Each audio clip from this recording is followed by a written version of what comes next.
안녕하세요. 서울 다이렉트 사업단 강사 이선경입니다.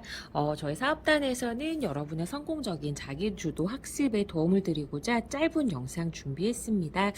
그 첫 시간은 심포괄수과제를 활용한 위협 클로징 화법에 대한 내용으로 바로 시작하겠습니다. 심포괄수과제는 작년 10월부터 아직까지도 논란이 되고 있는데요. 뉴스 내용 살펴보시면 한국경제에서는 수십만 원 선에서 받을 수 있었던 심포괄수과제가 중단돼서 암 환자들의 불안이 커지고 있다. 동아일보에서는 2022년부터 이군 항암제 등의 급여 기준이 강화돼서 건강보험 지원이 더 이상 안 된다. 자, 요 내용은 그동안 국가 지원으로 500만 원이 넘는 치료를 2, 30만 원에 받았었는데 2022년부터는 아예 지원이 중단된다라는 소식이었죠. 실제 이미 치료를 받고 계신 암 환자분들께는 청천벽력과 같은 내용이 아닐 수 없죠. 그 대표가 서양 미술화가이자 유튜버인 김슬 씨인데요. 자궁경부암 4기로 뼈, 뇌 등의 암이 전이돼서 잔존 수명이 1년 정도밖에 안 된다는 소식에 이제 마음의 준비를 해야 하나 고민을 하던 중에 2019년 9월에 면역항암제 키투르다를 알게 됐다고 합니다. 키투르다의 경우 흑색종이나 폐암 같은 약 10가지 효능 효과가 입증된 치료는 건강보험 적용으로 본인 부담금 5%만 내면 되지만 김슬 씨의 자궁경부암 치료 같은 경우는 아직 효과성이 명확하지 않기 때문에 100% 부담해야 됩니다. 근데 심포괄수과제 시험 병원에서는 해당 약물의 다른 처치와 병행해서 입원하면은 제도의 허점을 노린 수혜를 받을 수 있었던 거죠. 그동안 대상이 아닌데도 무제한 요금제로 사용했는데 올해부터는 쓴 만큼 비용을 내야 한다. 그런데 문제는 그 항암 치료 평균 비용이 4,500만 원 훌쩍 넘기다 보니까 한 개인이 감당하기 어렵다는 것에 있죠. 그렇다면 이런 문제가 발생한 의료 수가제가 무엇인지 그 내용과 도입 배경 먼저 살펴보도록 하겠습니다. 의료 수가제의 시작은 1977년 행위별 수가로 시작을 했고요. 행위란 수술, 시술 등의 의료 진료 행위 건당 비용을 책정하는 것으로 여러 차례 반복될수록 비용이 늘어나기 때문에 불필요한 과잉 진료로 의료비의 상승, 건강보험 재정 악화라는 문제에 직면했습니다.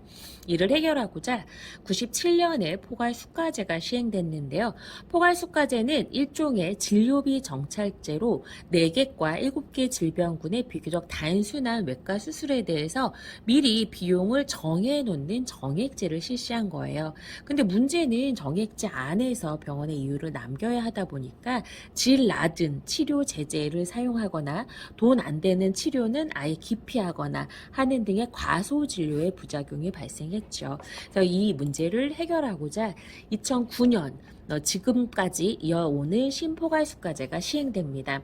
입원, 처치, 약제는 하나로 묶어서 5에서 20%만 부담하는 포괄수가로 합산하고 시술, 수술 등 의사의 의료행위는 발생 건당 부과하는 행위별 수가를 적용해서 암, 뇌, 심장, 희귀질환 등 4대 중증 질환에 대한 보다 적극적인 의료 서비스를 제공하면서 보장 확대를 이끌어냈습니다.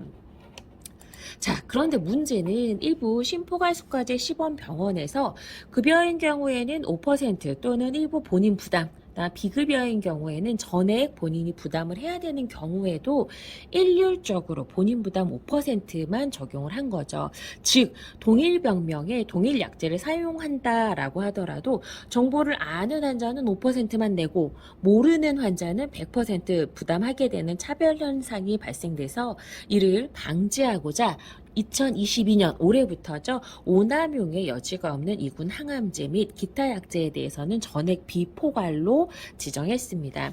그동안 원칙적으로 비급여라 4,500만 원에 이르는 고가의 비용을 부담해야 했지만 심포괄수과제 시범병원에서는 입원, 그 다음에 비급여 항암제를 투여하면은 마치 급여처럼 낼 수 있었던 이런 우회 제도를 더 이상 사용할 수 없게 된 거죠.